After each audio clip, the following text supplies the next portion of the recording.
Welcome to the grim, lawless 23rd century, following the fall of U.S. Gov and mass depopulation of major cities at the hands of the multi-trillionaire de Huberton family. Baptized in radioactive hellfire, a rare mutation makes Turbo a fiercely pumped scrapper, haunted by specters from her past, surviving the post-apocalyptic wasteland one deathmatch pit fight at a time. But when she rescues the stunning trophy girl, the unlikely duo are thrust into a harrowing odyssey, evading marauding berserkers at every turn on their way to the ultimate showdown as they uncover the horrific truth behind the fall of humanity. Jake Jacobs, writer and penciler, and Kurt Brugel, co-writer and inker, are thrilled to announce the release of the first Turbo teaser, a significant milestone in the indie comic book industry. Jake and Kurt are the first and only duo to create a comic book live on air in a split-screen podcast. But that's not all. Recognizing the challenges and triumphs of indie comic creators, Kurt and Jake have another recurring segment of their podcast spotlighting other indie comic creators who share their stories, discuss their creative process, offer insights into audience building, and ponder the future of comics.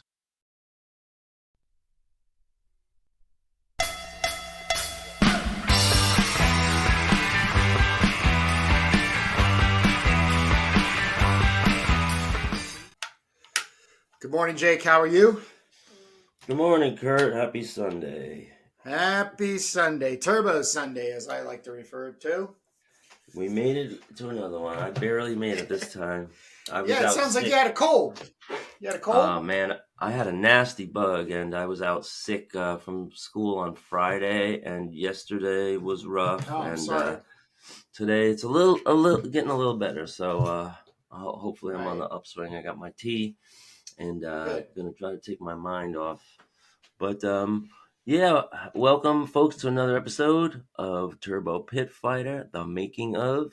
We're drawing and inking and talking, and we're building our audience, and we're making a comic. So we got a lot of stuff going on.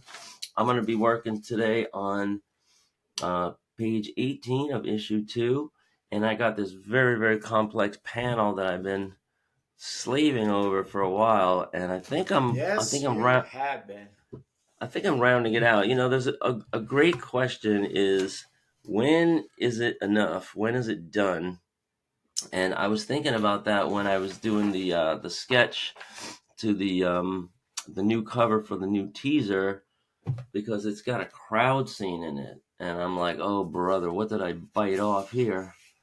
But I worked on it, and I'm trying to finish the whole damn thing out. So I guess I could show that to you too. But yeah, this was just a sketch I had lying around of Turbo. She doesn't seem like she's doing that much. I like it though. It's a good beginning. It has a really it has a very calming, meditative feel to it. So right, I'm not in any kind of complaints of it. I might feel like her head's a little big for her body, but I like the expression, and depending what else is added, it could really add. So yeah, here's I guess without any ado, here's the crowd scene. Holy moly! Drop it back a little bit, because it's out of focus. Let your camera focus on it. Well, here, if I pick this up, I'll just kind of move the camera around. Oh, that's awesome, Jake. That's awesome. You got a lot of crowd. Yeah, really interesting. So awesome. Really interesting exercise. I also fixed the leg down here, so I'm happy with the leg now. And we got some other baddies that are just lying around, all defeated. And I feel like I'm done. I stopped yesterday, and I felt satisfied. Up here, we got to take this masthead and shrink it down just a little bit, maybe like 90%, and it'll squeeze on here, and it'll cover, a lot, except we do have to put the fist in front. Oh no, what happened? Can you still hear me? Yeah, I can still hear you. No, I'm completely mesmerized. Oh well, my Do yeah, it your didn't. do you have any of your a browser in your browser? Are there tabs open? Check the Not browser tab. not really. No, I just Well, have one WordPress thing open. But I don't know if that's it. I was just moving my camera around a lot. I don't know if that made any yeah, you're all difference. right. You're all right. Yeah, you're all right. So what would be a really interesting exercise, in a comic class or for anybody listening who is um, working on your skills? How about like how to do a crowd scene, right, with a ton of million little faces in Heck yeah. there. And Heck you know yeah. what I did? I pulled out some comics that are just sitting here off to the side. I pulled out the Kenny Landgraf, and he did Oh yeah. have a lot of, what I call small faces, and I guess, when we draw bigger. I mean, this will be reproduced smaller, so it'll look a lot more detailed. But, how to do faces, you know, semi fast and also look good. They don't have to be all super realistic, but they need to be like representative enough. And how much is enough? I guess, as you go farther back, they're a little bit more like obscured, right? They can just be in silhouette or something. Sure. Um, Sure. but that would be a really interesting thing to do, like, do a crowd scene and people would be like, oh my God. I think you could start a channel just showing people how to draw everything they don't want to draw. Right, right. Cars, living rooms, woods, cityscapes. The biggest issue and downfall of comics in general by the art form is the lack of intensity or application to the banal. Discipline. It's just like I love the figure. I love the figure. I'm in that same camp, so I'm not throwing any judgment on anybody out there. But it does take an extreme amount of Practice. well, just putting yourself down and doing it, just and being very mindful of it, and it's it's very tough nowadays, but I think it's a skill that people need to come along. Hey, I really want to jump over to I had another life drawing session, so I just wanted to give my PSA that if you do want to strengthen your characters, get out there and draw from life. So a good friend of mine, Chan, had a session at his place, and we had a model we've been working with for, gosh, it's got to be going on like 8 years. Mel, and she's back in town, so she did a really great session, and that's really what I also want to talk about is the repetition of going to a life drawing session and working with a specific model who has a specific body type and also a specific attitude. So, like a personality. You had mentioned last time I showed off my life drawing sketches, if I made any characters out of the people, maybe like turning them into superheroes. Right. I don't do that specifically, but I can say there are kind of placements in how the model deals with banal things. For in other words, how they rest their feet. Like, are they this way, this way, this way? That type of thing. Angles of hands. As a matter of fact, we were all joking. Mel is notorious for taking this pose first. It's like just her way of getting into the zone as a model. So, that's a lot of so much you're getting out of doing it. So, and then we get into some really nice long form stuff. Yeah, that's a good And one. then Wow, that's your that best one so one. far. Yeah, You and know then I'll the go backwards. I'll go. That was the last one, and then of course I'm doing on both sides of the paper except for that one. And then this we were talking about characters. We were talking about Cleopatra, and so she just took this kind of classic Cleopatra pose. So that was fun and characteristic. Yeah, the High School of Art and Design has a draw-a-thon a couple times a year to raise funds for the PTA, and they just had one. I guess I missed it, November 18th, I think. But what they do there, I think I told you about this, is they kind of combined figure drawing with cosplay. Yeah, They do you have had said that. Yeah. they do have a nude room, where it's just classic nude models and lots of different media and all these easels and everything. And you have to be of age to go in there. But they also have these cosplay setups where it's not just one person posing at a time, but they make a tableau, and some of them have those big like plastic guns, and some of them have like a giant fist, and some of them have like I guess Naruto things on their head. I don't know what all that stuff is. But it's great to be able to plug that right in if you're trying to draw sci-fi, fantasy, or superheroes or whatever, because there they are right in front of you. They also stream the tableaus too. They have a couple of cameras set up so that people that can't make it in person can just live stream and watch it on a screen and draw like that instead. But Well, I yeah, actually talked to Mel about trying to set something up. So I don't want to tease too big because obviously we could not do it in a public space video wise and even recording. But of course, I shared with her what I'm doing. She's into online marketing herself. So when I told her about podcasting and this old dear friend of mine and doing this comic and so on and so forth. And as I said, I will be sharing these drawings of her on our channel. She was super excited about it. But the idea had come into, and there's something I'm working on with my own website, is a paywall. But the reason it would be a paywall is the security pass in there.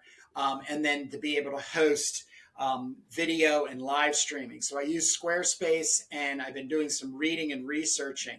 This would be something down the road that I would try to engage the three of us, Jake, in order to do it, and obviously have some caveats there in lesson and approach, but more or less something that would be a lot different than just trying to teach somebody how to draw, or just giving them a video of somebody sitting naked or standing naked, or even in clothing and stuff. There's tons of videos like that on YouTube. You just need to use figure drawing, life drawing, master figure life drawing, all that kind of stuff. I'll try to remember to put some links. There's two big sites that are very, very decent, and then they have a great resource site. But just wanted to share that.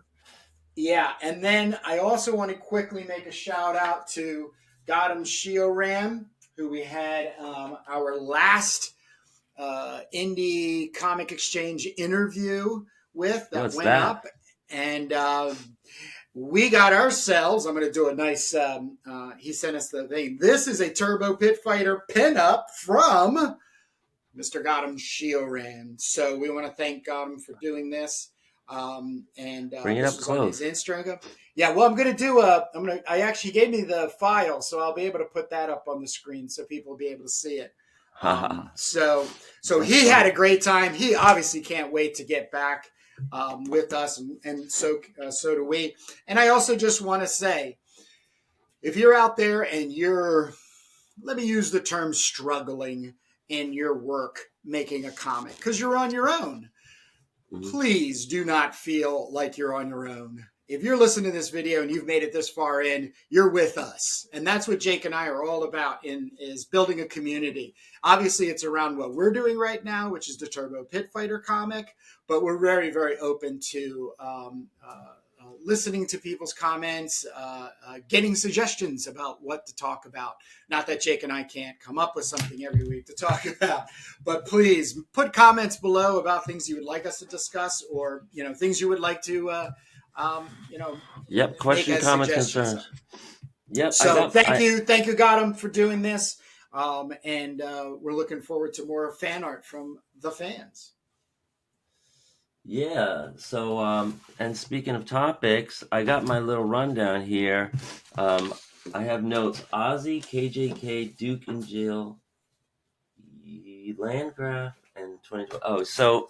Oh, um, I guess I'll go next. I saw last night your recommendation, A Boy and His Dog, which With was Don Johnson. With a Don Don Johnson. John. Well, it was a Harlan Ellison script, and It's a short story. It's a short story they turned into. Well, I got those Richard Corbin comics that I showed in my hall. Right. And I didn't know that it was a very, very low budget movie. Why wouldn't you? Featuring, That's all I watch. yeah, 1975. Hell yeah. So that was, it was post-apocalyptic movie way before Road Warrior and Mad Max. So maybe the only post-apocalyptic movies to that point had been like Planet of the Apes and I don't know what else. So it was interesting in that aspect. I mean, the movie was awful, but of course it was awful in a good way. And one funny thing when I'm just tuning in, I love the opening sequence. Like I said, this was low budget and the special effects were non-existent. And worse. But guess what? When they say the world is in turmoil, the chaos envelops the land, blah blah blah. And guess what year they said it was all taking place in? Oh no! What year? 2024. Yeah! Next year. That's Yay. Awesome. So the prediction is the prediction's out there. It's like the Mayan calendar, right? The fourth World War. Oh, it's great. Another thing is, when we're watching these 70s movies now, and we're in the Me Too era, we just cringe, at what was acceptable back then. I mean, they're sexual battery and everything is all, it's all real, but glorifying it in a movie, making a protagonist into somebody that just forces himself on a woman or a girl is that's a no-go nowadays, I think, in cinema, but there it was in the movie. You remember that part? I do. Yeah, he was the character Vic was on the hunt for females, and when he found one, he held her at gunpoint, and he just got a mattress out, and he said, "This is all going to happen." Of course, in the mansplaining script, she was turned on by him, and then it turned out some plot twists. I won't divulge too much, but there were some plot twists involved in seduction and all that kind of stuff. What did you think about the world down under where they go into, and then it's kind of like this surreal world? Well, it's that whole utopian, bullshit. Our society is constantly making its adjustments to get closer and closer to some sort of utopian safety. But no matter where we go and how we go about doing it, we still are who we are as crappy people doing crappy things to each other. So, well, this is where Kurt is going to flash a nice graphic of A Boy and His Dog show card, and people can go see that. I didn't spoil it all, but very interesting adaptation of a sci-fi story that was also a Richard Corbin comic.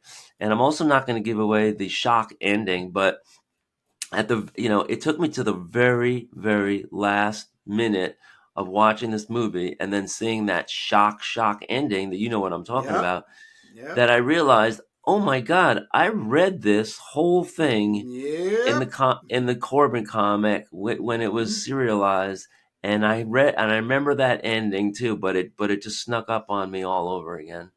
So So yeah, if anybody wants to see A Boy and His Dog, that's otherwise known as Vic and Blood, right?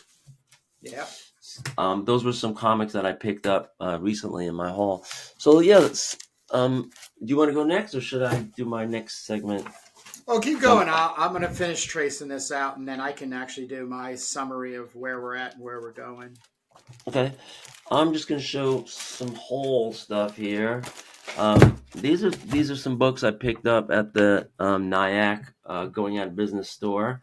I'm just continuing this from last time. Let me try to get them centered up. So I guess I'm collecting these now. Any Frank Thorne Red Sonjas or any early Red Sonjas. It's really funny though when you open this up. It's not as good. This issue is not as good. Some of his issues are great. This issue is not as good, and even though it's right in the middle of a Marvel comic, it looks like it was reformatted from some kind of like magazine format or something. It probably was for tops and bottoms. Savage Sword of Conan. Yeah, but maybe they didn't run. Which one is it? Oh, you didn't even. I can look it up, but yeah. They did that a lot. They were trying to double down on, I mean, obviously, if you have the work all the way up to ink and it's formatted for a magazine, you print it there and then you run it over to the colorists and then you put it in issue. What's that? 10. Yeah, but then you you have these big gaps top and bottom, so it's really weird. This I feel like I showed this already. No. This is. I don't think so. This is Dan Day, a raver in Malibu Comics, 195. So I guess this was the heyday of Malibu, and they were doing some indie stuff. I don't know if this is color inside. Dan and David Day. Also, Star Trek's Walter Koenig is credited here. I guess he's the writer, so maybe this was like a character. Second sensational issue. Don't know how far they got. Here is Quad by Tara and Elvis.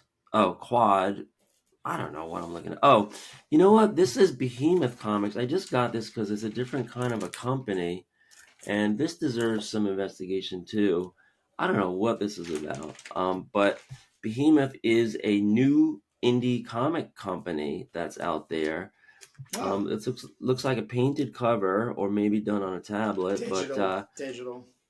Right, and it doesn't look too exciting. I'm not sure if Quad is the anthology and Tara and Elvis are the characters, story and art. I don't know. Another mystery. Here is a Ditko cover for a 10-cent comic, Charlton Publications. Check this out. Oh, those are great. Unusual Tales. Yeah. So this is going to be before Marvel, right? This is going to be pre-Spider-Man? A 10-cent comic. Wasn't Spider-Man... Look into it. Look in there for the indicia. Yeah, I think Spider-Man was 12 cents. Amazing Fantasy number 15, right? It was 12 cents. So if you're just going by the price, prices. But yeah, this is the kind of stuff that I love to dig into. Even if the comics aren't the best, it's like a nice hit of history. And then you got this interesting gradient here on the cover. We talk about the colorization. Unusual Tales number.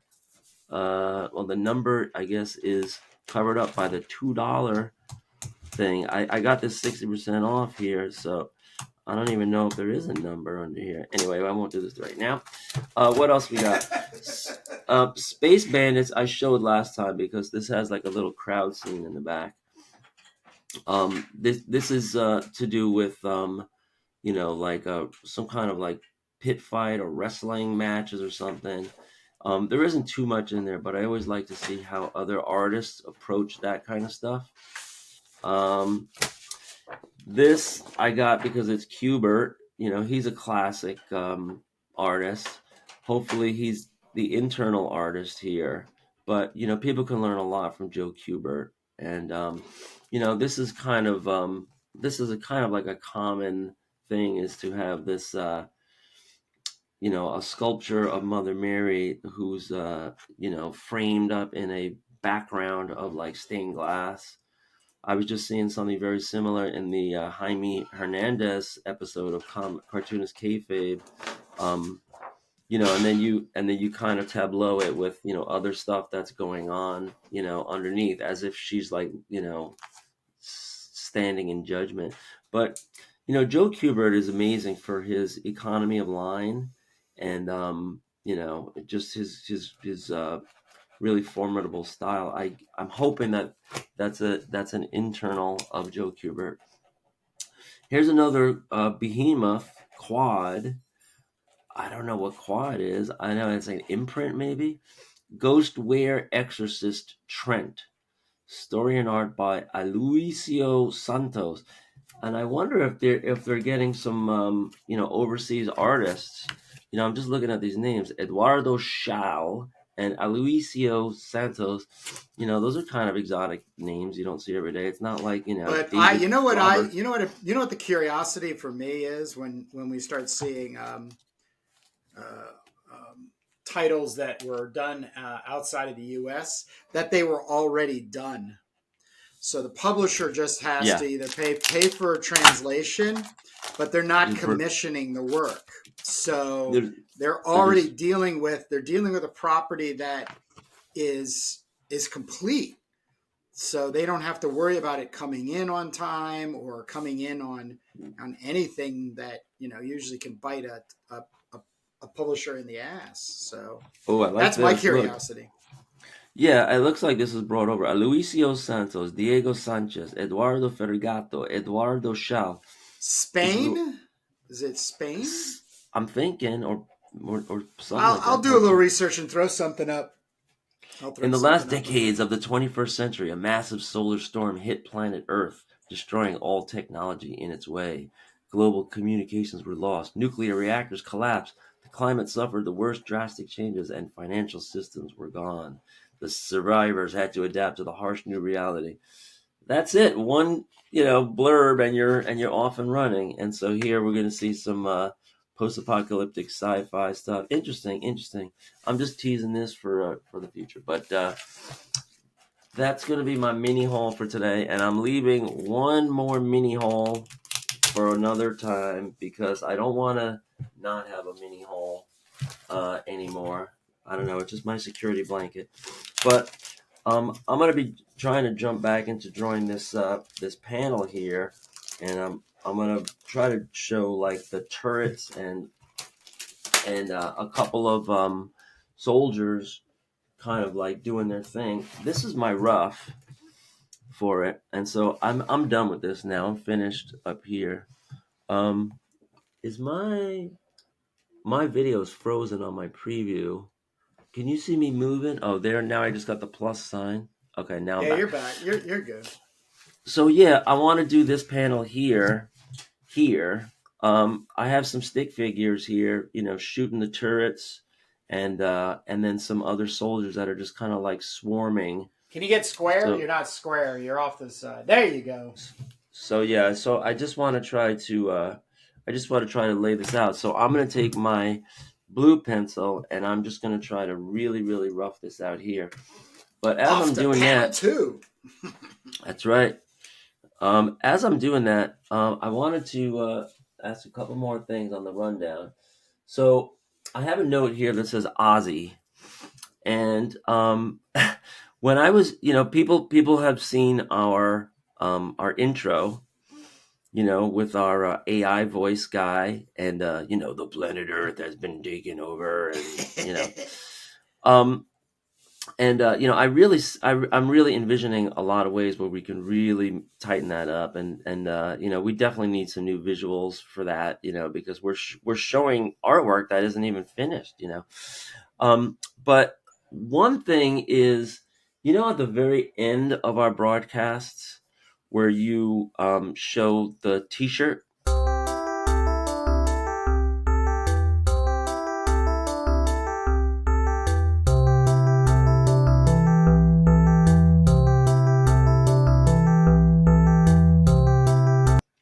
Yeah. So I have a note here that says Ozzy because I don't know if you remember when Ozzy Osbourne first got his reality show.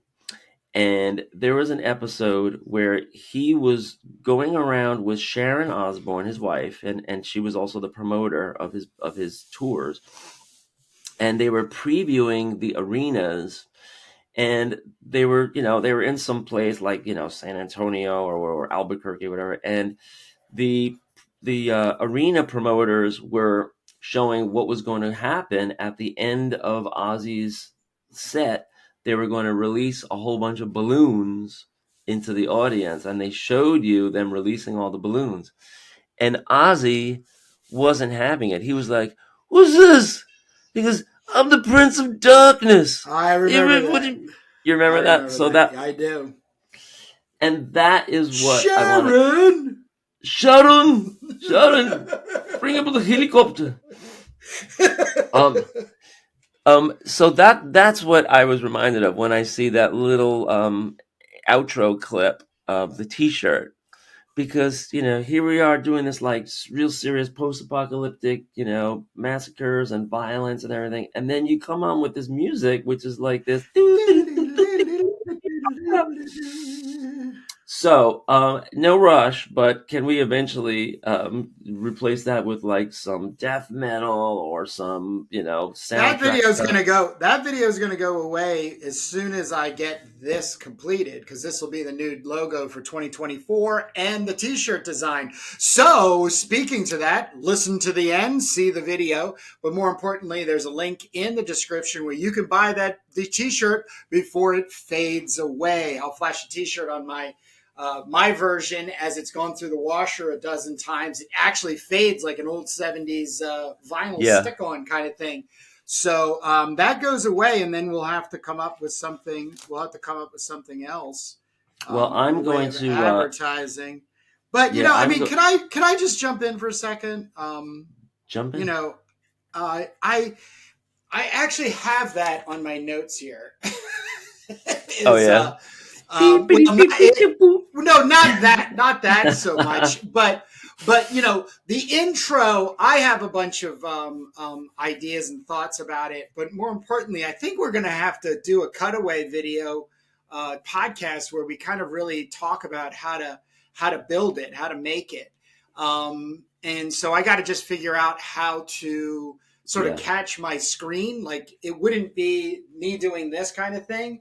It would just be my screen. Actually, I do have a screen capturing application on my coin, so I can basically record us going through my computer, and doing some edits and going through that, because we have to deal with what we have. I don't want to get caught in a place where I'm spending an extreme amount of time outside of Sundays making something that really doesn't have anything to do with the comic book getting completed. It just makes for a cool intro, which, by the way, is a wonderful takeaway from exploitation, where you give these awesome movie posters or these great comic book covers and you don't deliver. So, when you say, also too, I want to say is like, I'm not anti-death metal, but at the same time, I can't see. I know, but at the same time, I can't see,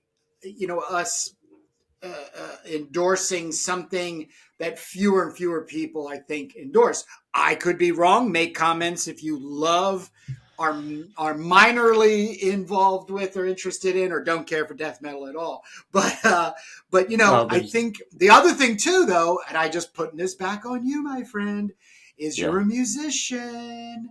So why don't you make us a song? Yeah, I know. But what was that song? That was in my notes. I don't know what the hell that song is. It's not a song. That was just a jam with recording going on. But if you take like a 10-second snippet, you're good to go, because that whole thing is only. So that doesn't have any connection to anything other than that you made that copyright recording of it.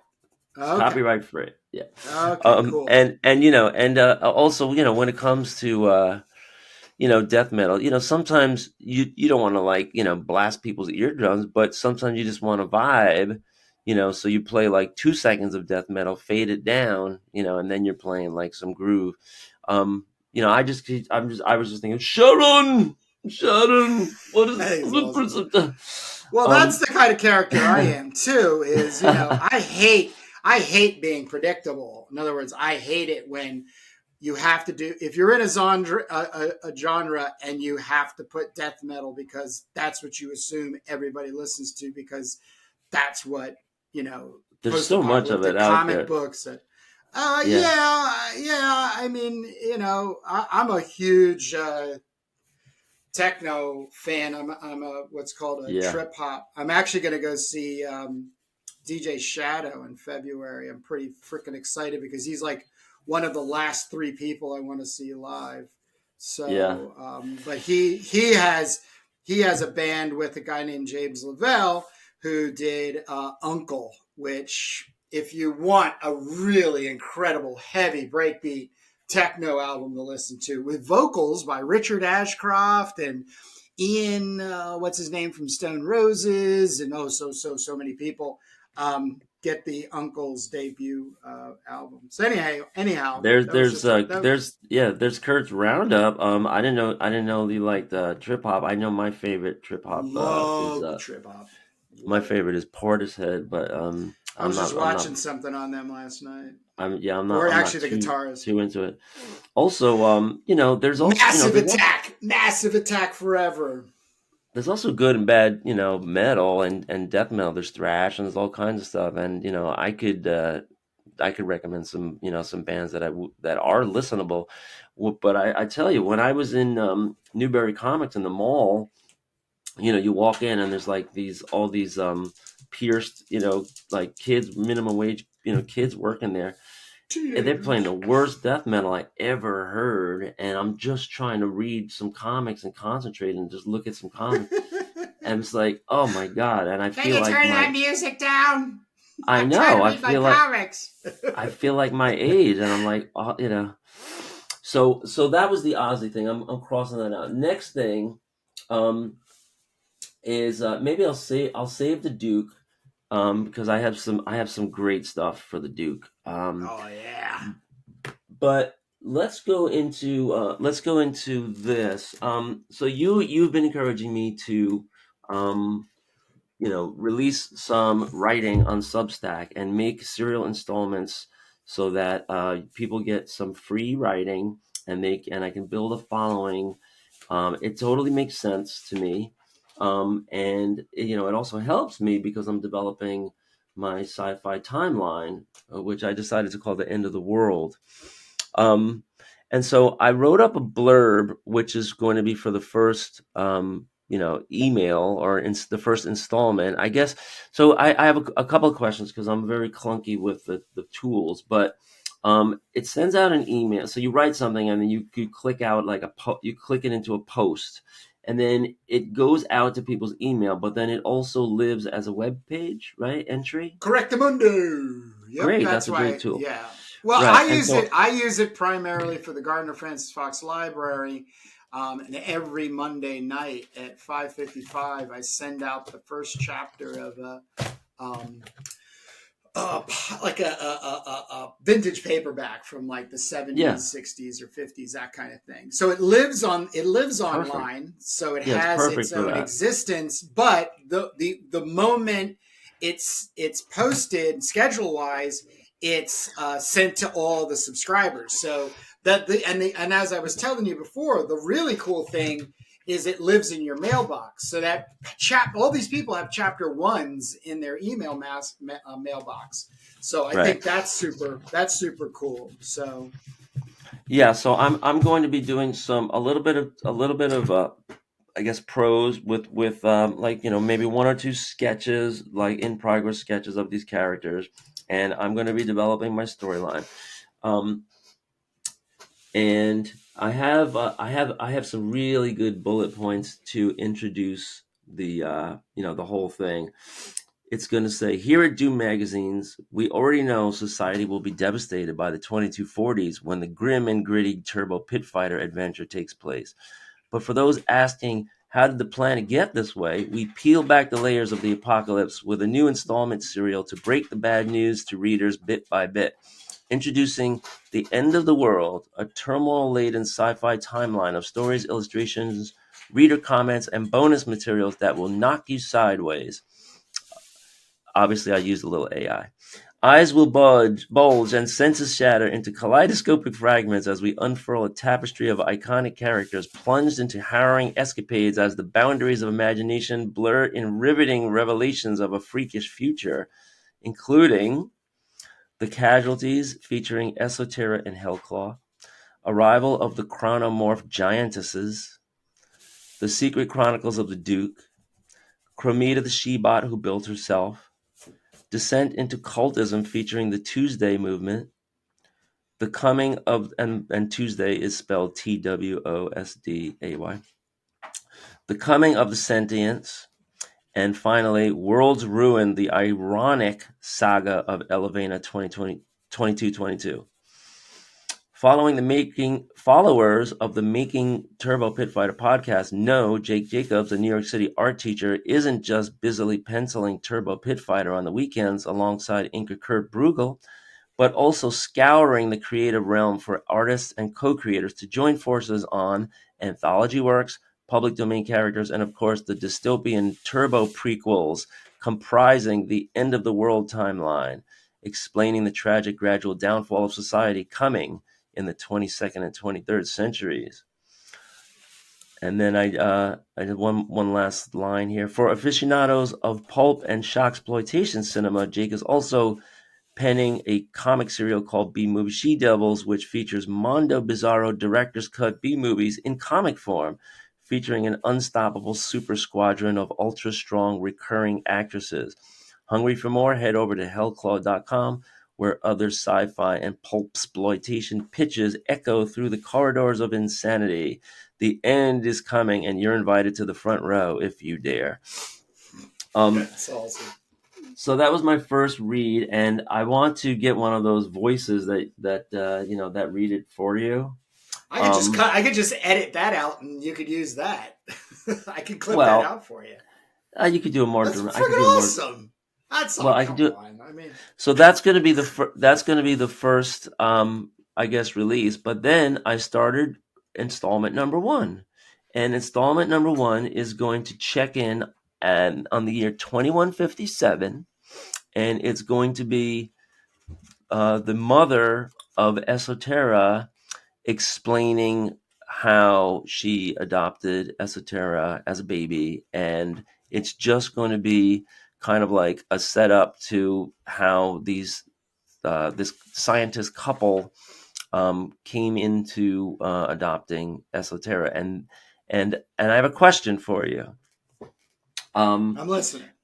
All right, so I want Esoterra, of course, she's a character that's going to be very consequential because she's going to be Elevena's mother, and she's going to kind of like usher in a new era of manipulating reality, manipulating gravity, manipulating subatomic particles such that she can levitate and she could do energy things, but a lot of it is going to just be fighting bad guys who can do the same thing and trying to keep ahead of the technology.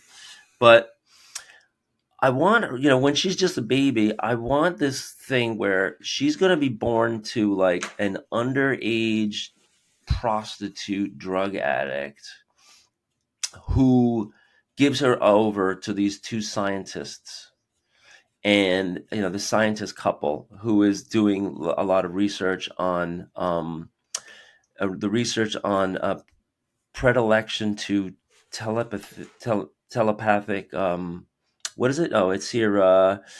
Here you go. They were doing breakthroughs in identifying predisposition to telekinesis in lab animals, and so I want this baby to come to this couple, and I want it to be a mysterious divine action that brings them together. So I was wondering how to do this because I have the scientist lady in my first installment she's hearing voices and she's having dreams, and she's questioning where it's all coming from and everything. But I want this thing to happen where they're just directed to this girl who is more than eager to give up the baby for adoption. And I was wondering, like, one thing I had was like they're just hanging out in their lab, and like a bee comes in and gets their attention, flying around like crazy, and then just sticks its pointer into a Stinger. spot on stick a stinger into a spot on the map, and that's telling them where to go. But then I'm like, but that's nature, and maybe I want to have like maybe a instead of a real bee, just to be like a synthetic bee, like a little artificial chrome you know pea that's flying in the air, with a little buzzer, a little whizzer on it, and getting their attention, and then it goes right to the spot on the map, and and it creates like this big circle of or stain or something. Or maybe there's some other device. I want it because eventually we're going to when Esoterra is older, when she's in her 20s, she is going to partner up with Hellclaw, and Chromita, which is going to be a robot who builds herself, and that is going to come from a mysterious force. Nobody knows whether it's from the future or what is doing that when Chromita builds herself. And I want this to be a foretelling or a foreshadowing of that, so that Esoterra is put together with these parents, to kind of save her from, a life of, drugs and prostitution and all that. But I'm just thinking about a device to do that. And I didn't want to just like zero in on the first thing I thought of. And I don't know, maybe somebody listening has an idea, or maybe you have, some thoughts, but I want it to be like somehow there, fate is, or more than fate, but mysterious nebulous force in a very simple way, but direct way, is directing this couple to go find this girl. And then when they find the girl, she's like, oh, are you from the adoption agency? Like, she was already set up in her mind that she was supposed to meet people from the adoption agency, which turned out to be this couple instead. And they're like, huh, no, what, and then and they're also trying to have a kid, and all of their peers have kids and everything. So I wanted to come together, like both of them were kind of forced into this meeting, this chance encounter, and she basically just turns over, she befriends them and turns over the kid as soon as it's born.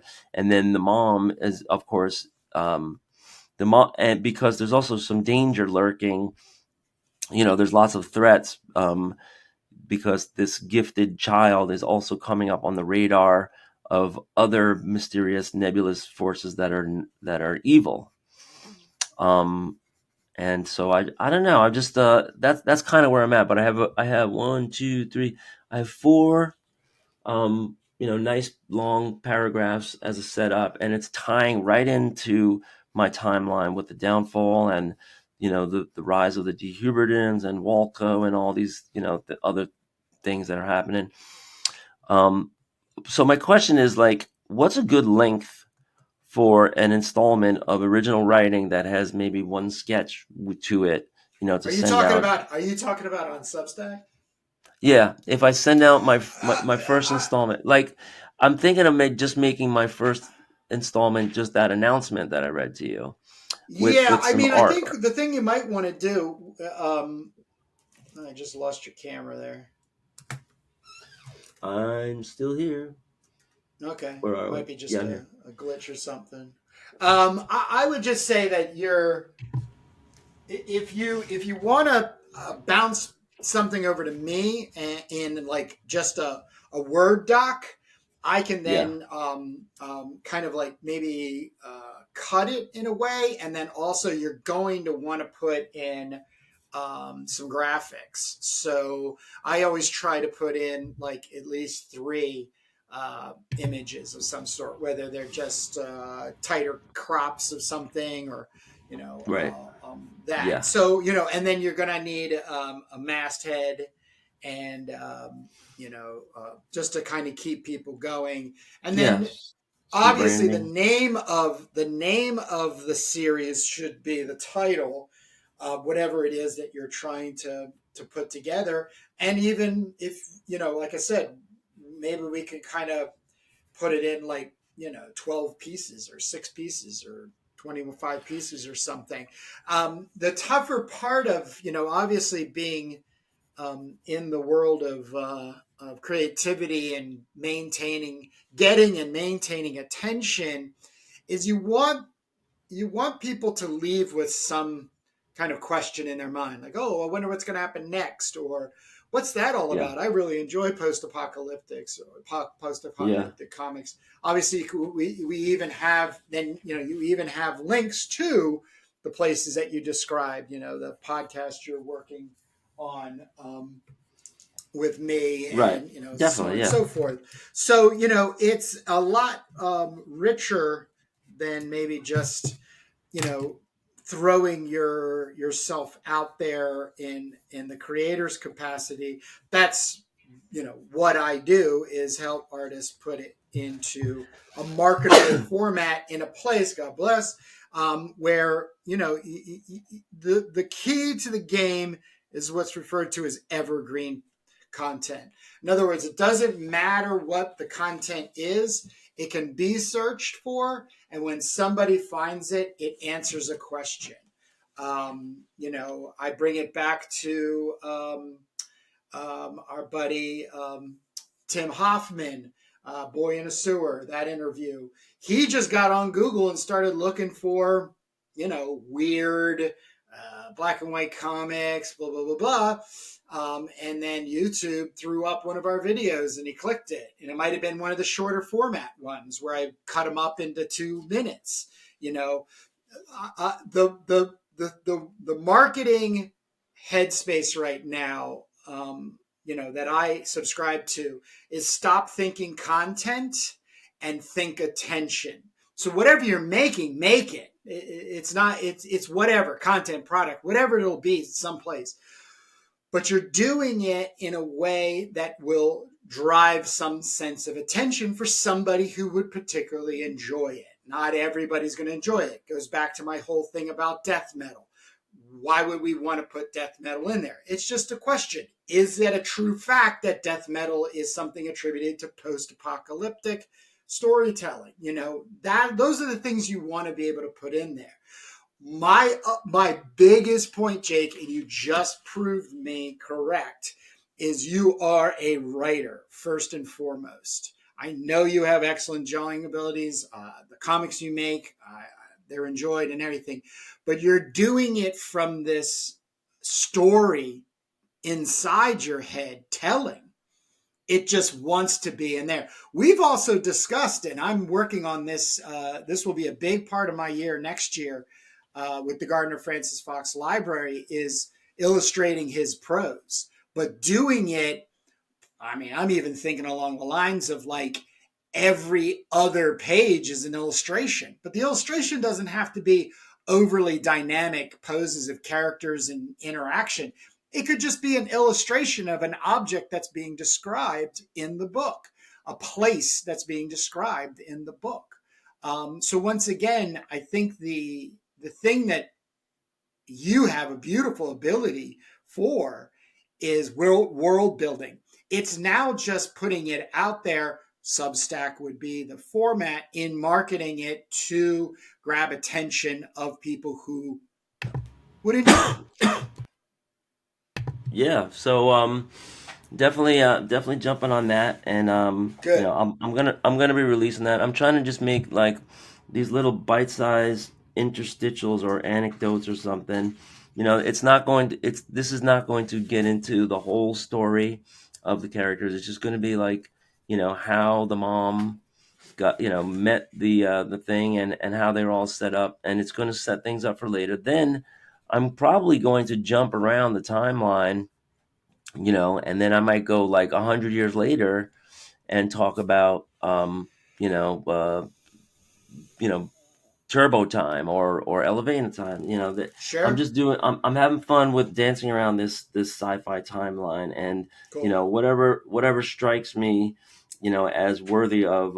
I mean, I do eventually want to get into the scripts of the comics, but there's all these other things too, like explaining the sentience and explaining the giantesses and Well, how they that's all all came to be. stuff that's helping you tell the story currently right now. And Yeah, I'm just trying to support you in using it as also an attention grabber. It doesn't have to have any content format per se. The blog will be the blog and you'll sort of build from there. But Jake, there are millions of stories. I'm exaggerating a little bit. Let's go to hundreds of stories where people wrote blogs for years. Stories. They just yeah, posted every week. And then yeah. all of a sudden they turned around and were like, wow, Yeah. there's 3,000 people that are subscribed to my newsletter. And people start leaving in the comments, hey, when are you going to package this all together in a book? I would love a copy. The next thing you Right. know, I have a friend that this happened to, and he turned around and created a publishing company based on it. And the next thing you know, it drives in a community that makes them feel, because the biggest thing somebody who's not making the comic book but is reading and supporting the comic book truly fall in love and stay in love with us is that they were a part of the mechanism that got us to the next place. Yeah, like an Not early only the money, there it's not only the monetary, it's the support, it's the feedback, it's the early believing in adopter. us and stay. Yes, yes, yes, yes, yes. And to that extent, we are way over the 45-minute mark, so we like to keep these Whoa. episodes bite size. Um, Obviously, you having a cold the last 2 days didn't inhibit you in one bit, my friend. But let's jump out. I want to make one last little announcement, if you will. I have the pages you've been watching me work on. I am doodling out. You can see in blue. These are all things I'm going to be doing with some airbrush and spray paint, and I'm going to have to cut some masks. But I print these all out and keep them off to the side, which are Jake's original pencils. But I am heading into, and my goal, Jake, is by Friday to get you these 6 pages so you can print out them and I can have them. And we're going to have like 16 pages for the Turbo Pit Fighter teaser #2, ready to start talking. But here's your challenge. Are you ready, my friend? Yeah.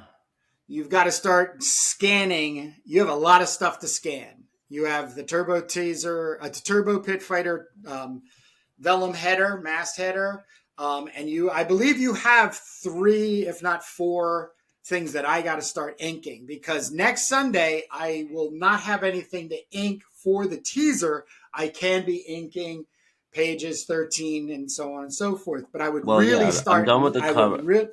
I know you need to get scans of them if you can. If not, you got to shoot very square camera, phone camera pics with your wife's Yeah. camera, because she's got a hell of a lot better iPhone than you do.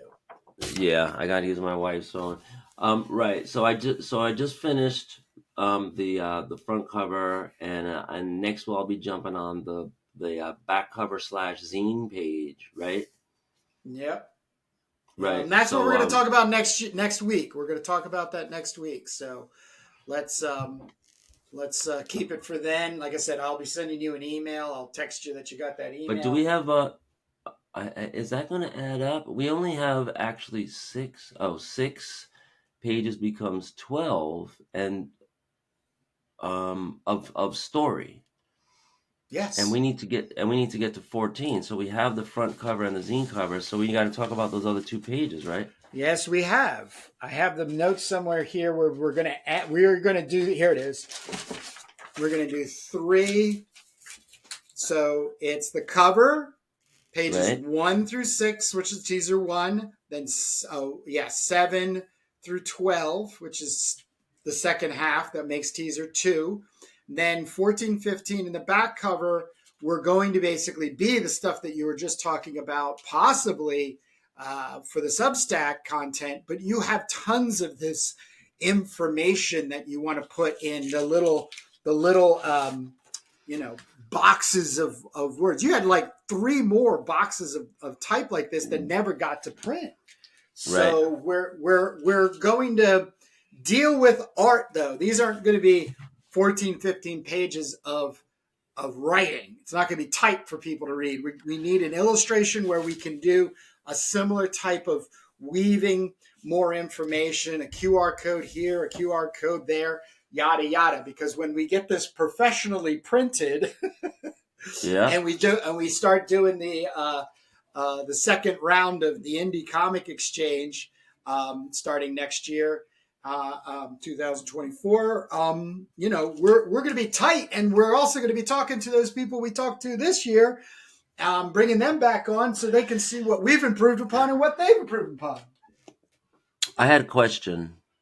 Shoot. That page you have there in the lower left corner where Turbo's butt is sticking out right now, that kind of ends the teaser on a weird moment. I thought the first teaser ended on a pretty good moment because she's, we can talk about it next year. We could talk about it next week. Let's talk about it next week because we're over time right now. I want to get these people back to reading comics, making them if they do. Take us out. Take us out. You got anything left? No, nothing I can't say for next week. Folks, check out our multi-channels, making